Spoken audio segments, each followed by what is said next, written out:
नमस्कार साथियों। एक समय की बात है जब महात्मा बुद्ध अपने शिष्यों के साथ यात्रा कर रहे थे। यात्रा के दौरान सभी शिष्य एक नदी के किनारे पहुंच गए।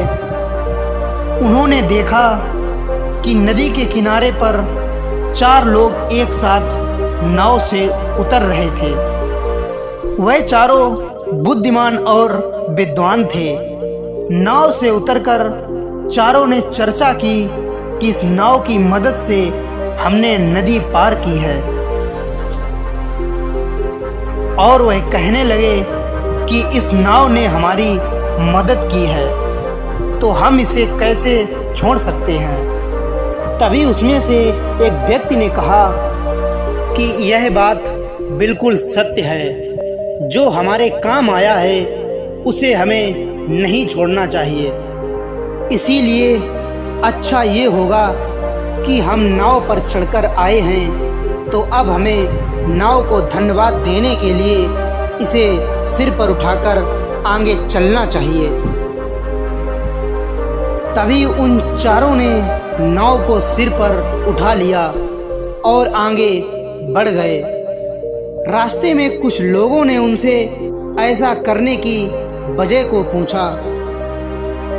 नाव को उठाए लोगों ने कहा कि हम नाव के लिए आभार व्यक्त कर रहे हैं। इस नाव ने हमें नदी पार करवाई है, इसीलिए अब हम इसे सिर पर रखे रहें।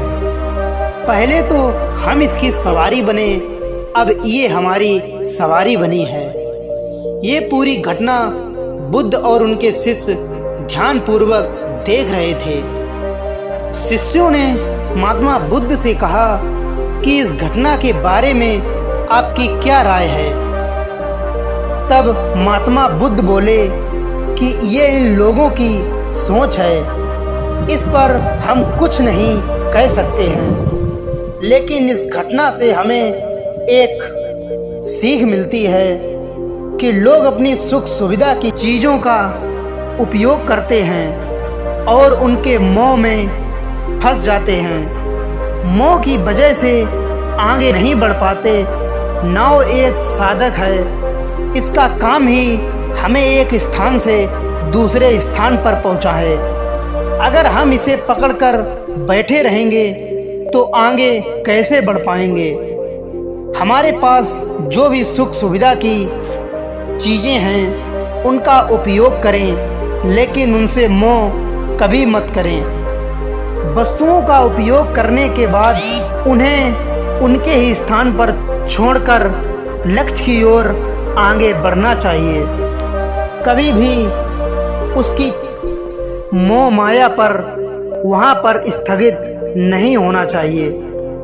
जीवन को बदलने के लिए हमें अपने जीवन में बहुत कुछ त्याग करना पड़ता है, और कठिन संघर्ष करने के बाद हम उस लक्ष्य तक पहुंच पाते हैं। साथियों, हमें अपने जीवन में किसी भी वस्तु का मोह नहीं करना चाहिए, सिर्फ अपने लक्ष्य की ओर आगे बढ़ना चाहिए। साथियों, यदि इस वीडियो से आपको कुछ सीखने को मिला हो तो इसे लाइक करें। मिलते हैं किसी नेक्स्ट वीडियो के साथ, तब तक के लिए धन्यवाद।